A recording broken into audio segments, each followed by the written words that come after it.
Assalamualaikum warahmatullahi wabarakatuh. Selamat pagi anak-anak. Di video pembelajaran kali ini Ibu akan menjelaskan tentang turunan fungsi trigonometri.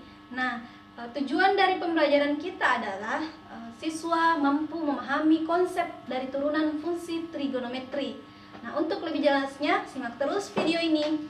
Nah, anak-anak, di sini dijelaskan bahwa konsep turunan fungsi trigonometri, di mana definisi turunan fungsi sudah dijelaskan mungkin dari kelas 11 bahwa f aksen x dy per dx limit h mendekati 0, di mana fx tambah h dikurang fx per h. Nah, anak-anak, simbol dari turunan itu sendiri adalah f aksen x atau biasa juga dy per dx. Nah,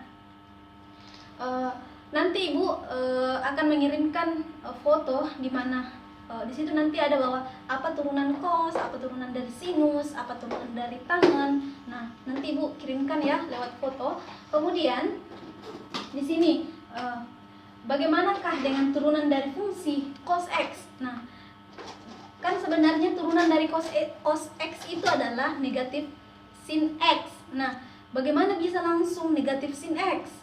Karena untuk bagaimana bisa negatif sin x, ikuti langkah-langkah berikut ini. Nah, di sini kan sudah dijelaskan bahwa definisi dari turunan adalah limit h mendekati 0 fungsi fx tambah h dikurang fx per h. Nah, bisa kita tuliskan bahwa limit h mendekati 0.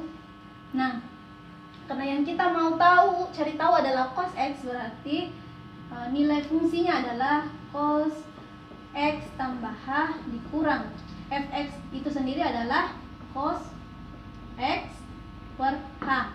Nah,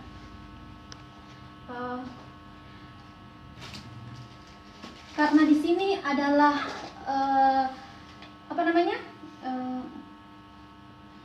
basis tak tentu, maka kita menggunakan untuk menjabarkan ini kita menggunakan selisih kosinus. Nah, adapun rumus dari selisih kosinus adalah cos A dikurang cos B sama dengan negatif 2 sin seper 2A ditambah B dikali sin seper 2A dikurang B. Nah, untuk menjabarkan ini di sini kita misalkan saja nilai A ini adalah X tambah H, sedangkan B adalah kita misalkan dengan X. Nah, bahwa limit H mendekati 0, karena di sini negatif 2 berarti negatif 2 sin seper 2, karena nilai A kita ganti dengan X tambah H, berarti X tambah H tambah B, berarti B nya kita ganti dengan X, berarti tambah X kali sin seper 2 A dikurang B. A nya tadi kan sama dengan ini, ganti dengan X tambah H dikurang B nya kita ganti dengan X, berarti kurang X per H.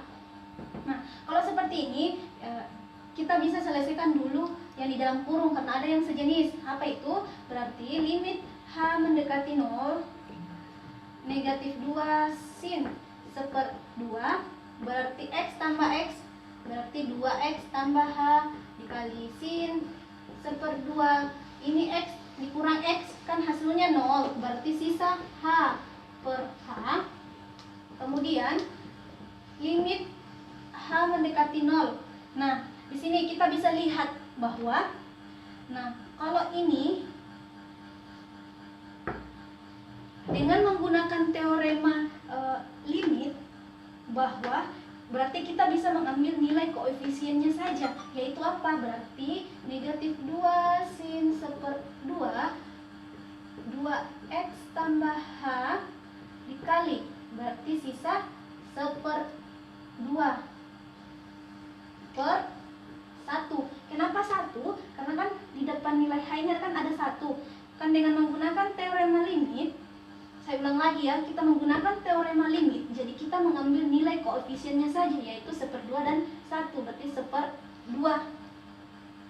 Jadi kalau seperti ini, limit H mendekati 0, ini bisa kita coret bahwa ini kita selesaikan. Berarti kenapa kita tidak selesaikan ini 1/2 dengan negatif 2? Ini tidak boleh ya, karena ini 1/2 berada di dalam fungsi trigonometri, yaitu apa? Berada di nilai sinus. Jadi kita tidak bisa mengalihkan, kita tidak bisa mengoperasikan dengan nilai negatif 2 ini, karena ini bukan dia berada di dalam fungsi trigonometri. Ya makanya yang bisa kita operasikan yaitu negatif 2 dengan 1/2. Jadi sama dengan negatif sin 1/2 2x tambah h kan per 1. Jadi nilai hanya ini kita ganti dengan 0. Berarti bisa kita tulis limit h mendekati limit h mendekati 0 sin 1/2 2x tambah h per 1. Terus di sini bisa kita selesai, h tadi kita ganti dengan 0 ya, karena h mendekati 0, berarti kita di sini tadi nilainya h kita ganti dengan 0, berarti sisa sin negatif sin 1/2 kali 2x. Jadi hasilnya per 1 sama dengan, ini kan bisa kita selesaikan. Kenapa bisa kita selesaikan ini 1/2 dengan ini? Karena dia berada di dalam fungsi trigonometri, yaitu berada di dalam fungsi sinus. Jadi hasilnya adalah negatif sin x per 1 sama dengan negatif sin x. Nah, berarti bahwa nilai dari turunan dari cos x itu adalah negatif sin x. Jadi begitu konsepnya, bahwa kenapa bisa langsung cos turunannya adalah negatif sin x. Ya, begini pengejabarnya, begini langkah-langkahnya untuk mendapatkan turunan dari negatif sin x.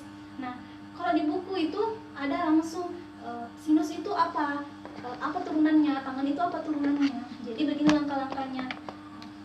Nanti di video ini saya harap anak-anak bisa mempertanyakan yang belum diketahui. Nanti Ibu insya Allah bisa usahakan untuk menjawab. Dan untuk sampai di sini dulu pembahasan kita, yaitu mengenai konsep turunan fungsi trigonometri. Terima kasih atas waktunya. Wabillahi taufiq washada. Wassalamualaikum warahmatullahi wabarakatuh.